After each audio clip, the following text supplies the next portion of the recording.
OK. Bonjour, on est rendu à la lettre C dans le chapitre 16, donc les sondages.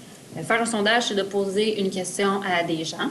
Donc, on interroge une partie de la population qu'on appelle échantillon afin de tirer des conclusions sur l'ensemble de cette population.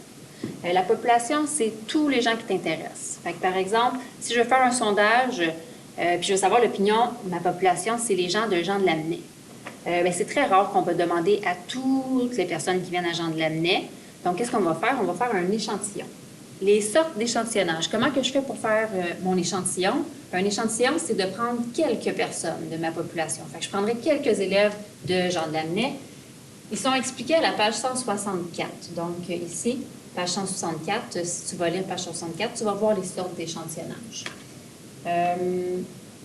Quand on demande à toute notre population, qu'on ne fait pas d'échantillonnage, mais qu'on demande vraiment à tout le monde, ça s'appelle un recensement. Mais c'est très rare qu'on fait un recensement. La plupart du temps, on fait un échantillon parce qu'un recensement, c'est très long de demander à tout le monde et ça coûte cher aussi. Ensuite, on parle le caractère étudié. Le caractère étudié, qu'est-ce que c'est? C'est la question demandée lors du sondage. Donc, par exemple, quelle est ta couleur préférée? Le caractère étudié, ça va être la couleur préférée. Ensuite, type de caractère. Le type de caractère, il y a deux types de caractères. Ça peut être soit quantitatif ou ça peut être soit qualitatif. Donc, le meilleur truc que je peux te donner, c'est de t'imaginer en train de faire le sondage et tu imagines les réponses que les gens vont te donner. C'est les réponses des gens qui vont te dire si c'est quantitatif ou qualitatif. Fait que, mettons, mon sondage, c'est quelle est ta couleur préférée? Imagine-toi, qu'est-ce que les gens vont répondre? Fait que quelqu'un pourrait répondre rouge, quelqu'un pourrait répondre bleu. Fait que les gens, ils répondent des mots. Quand les gens répondent des mots, c'est qualitatif. Fait que cet exemple-là, ça serait qualitatif. Un exemple qui serait quantitatif, ça serait par exemple de te demander combien tu as de télé chez toi. J'ai 3 télés, 2 télés. Fait que je m'imagine, qu'est-ce que les gens vont me répondre? 3 télés. Ils me répondent des chiffres, c'est quantitatif. Quand les gens répondent quantitatif, il faut être précis, il faut dire si c'est discret ou continu. C'est quoi la différence? Discret, c'est quand les gens vont me répondre des chiffres, puis ça ne peut pas être des chiffres à virgule.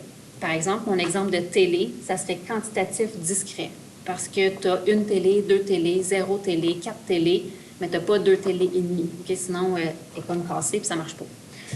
Ensuite, quantitatif continu, ça serait quand que les gens peuvent répondre des chiffres à virgule. Par exemple, c'est quoi ta grandeur? Les gens, ils vont répondre, mais moi, je mesure 1,75 m. Fait qu'on peut répondre des chiffres à virgule, c'est continu, quantitatif continu. Ensuite, page 154, 155, la lecture, c'est ce qui est en haut. Fait que tu pourras le lire pour être sûr que tu as bien compris. Page 164, il y a les sortes d'échantillonnage. Il y en a 2 sortes, tu peux aller lire. Et aussi les sources de biais. Donc, des sources de biais, je ne veux pas que tu apprennes ça par cœur, ce que tu vas lire. Tu y vas avec ton gros bon sens. Fait que quand tu lis une situation, il faut que tu regardes, quand je te demande quelle est la source de biais, il faut que tu me trouves qu'est-ce qu'il n'y a pas d'allure là-dedans, qu'est-ce qui pourrait fausser les données. Fait que par exemple, si je fais un sondage puis je te demande quel est ton animal préféré? Moi, chez nous, j'ai des chats. Ils sont vraiment trop cute. Ils sont doux, là, puis ils sont vraiment gentils. Mais toi, c'est quoi ton animal préféré? Bien, la source de biais, ça serait que j'ai essayé d'influencer en disant que j'avais des chats. Donc, c'est ça la source de biais. Fait que c'est vraiment d'y aller du cas par cas. Quand on va faire des exemples, tu vas voir quelle sorte de source de biais qu'il peut y avoir. Mais tu peux aller lire. Puis page 172, dans le fond, ça te prépare à ce qui s'en vient à la page suivante dans les notes de cours. Alors, voilà. Merci.